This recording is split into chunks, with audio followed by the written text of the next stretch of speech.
Di hadis yang kedua, masih dari Anas bin Malik radhiyallahu anhu wa arda, cerita tentang Nabi SAW menyampaikan kepada Mu'ad, man laqiyallaha la yusyriku bihi syai'an dakhalal jannah.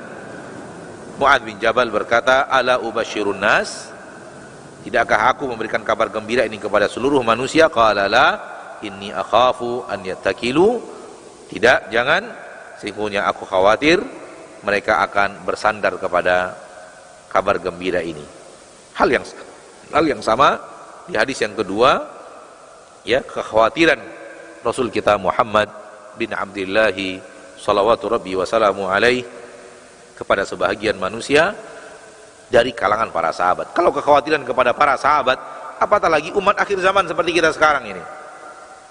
Sehingga hal ini harus diperhatikan oleh seorang yang menyampaikan agama. Dia harus berbicara kepada manusia sesuai dengan tingkat pemahaman manusia. Ma'asyiral muslimin, ma'asyiral muslimat, rahimani wa rahimakumullah.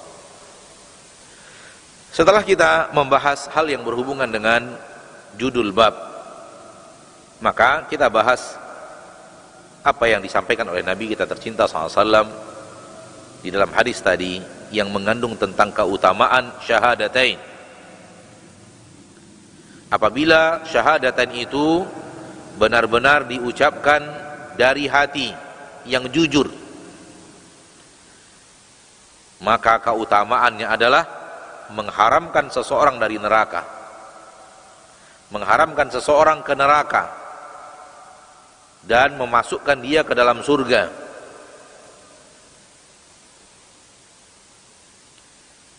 Dan ini adalah cita-cita setiap muslim dan muslimah.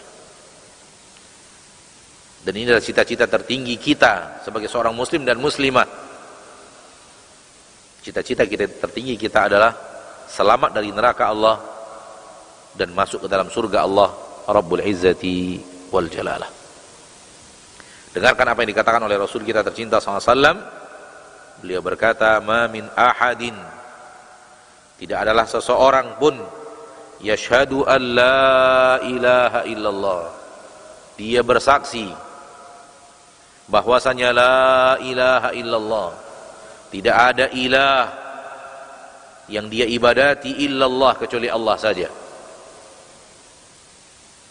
wa anna Muhammadan Rasulullah, dan dia bersaksi bahwasanya Muhammad sallallahu alaihi wasallam adalah utusan Allah, sidqan min qalbi, jujur dari hatinya. Garis bawahi, ma'asyiral muslimin, ma'asyiral muslimat, kalimat Nabi tercinta SAW, karena ini merupakan syarat untuk mendapatkan keutamaan daripada la ilaha illallah Muhammad Rasulullah. Sidqan min qalbi, jujur dari hati. Dan orang yang jujur dari hatinya, benar-benar la ilaha illallah itu dia ucapkan dengan jujur dari hatinya, maka hati akan memerintahkan seluruh anggota tubuh untuk mentaati Allah tabaraka wa ta'ala dan mentaati Rasulullah sallallahu alaihi wasallam. Karena perintah dan larangan kepada seluruh anggota tubuh itu datang dari hati. Ini menunjukkan bahwasanya orang bersaksi asyhadu an la ilaha illallah wa anna Muhammadan Rasulullah yang benar-benar jujur di dalam hatinya, amalannya pun akan mengikuti tuntutan daripada la ilaha illallah Muhammad Rasulullah. Ini bukan semata-mata ucapan lisan, dan ucapan lisan saja tidak akan mendatangkan kemuliaan dan keutamaan yang ada di dalam hadis ini.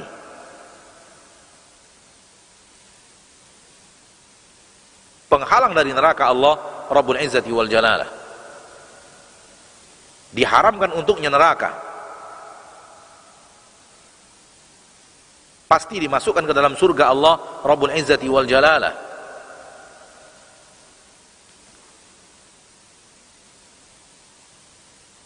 Karena apabila seseorang mengucapkan asyhadu an la ilaha illallah wa asyhadu anna Muhammadan Rasulullah, dan kemudian dalam amalannya ternyata tidak taat kepada Allah, juga tidak taat kepada Rasulullah sallallahu alaihi wasallam, menunjukkan kualitas kejujuran di dalam hatinya. Tidak seperti yang diinginkan Allah tabaraka wa taala. Karena amalan adalah bukti ucapan. Seseorang yang berbicara, dari mana kita tahu dia jujur dalam pembicaraannya atau tidak jujur dalam pembicaraannya? Lihat amalannya. Kalau apa yang dia amalkan sesuai dengan apa yang dia ucapkan, berarti dia jujur dalam hatinya, dalam ucapannya itu. Dan kalau amalannya ternyata bertabrakan, berseberangan dengan apa yang dia ucapkan, berarti dia tidak jujur dalam ucapannya. Maka salah satu syarat untuk mendapatkan keutamaan la ilaha illallah adalah kejujuran di dalam hati. Dan hati adalah rajanya seluruh anggota badan. Dia raja seluruh anggota tubuh. Dia yang memerintahkan dan melarang. Dan anggota tubuh lainnya adalah tentara-tentara raja tersebut. Sebagaimana yang dikatakan oleh Nabi kita tercinta sallallahu alaihi wasallam di dalam hadis yang sahih tentang hati, di mana apabila dia baik, maka anggota tubuh lainnya akan menjadi baik. Di mana kalau dia rusak, maka anggota tubuh yang lainnya akan menjadi rusak. Karena pada dasarnya mata adalah juru atau anggota atau tentara yang digunakan hati untuk melihat. Lisan adalah tentara yang digunakan hati untuk mengucapkan apa yang dia ingin utarakan. Sebagaimana telinga adalah tentara hati, karena hati ingin mendengar sesuatu, maka dia perintahkan telinga untuk mendengar. Hati ingin menikmati sesuatu, maka dia perintahkan tangan untuk mengambil, memasukkan ke tenggorokan, memasukkan ke mulut. Dia perintahkan mulut untuk mengunyah.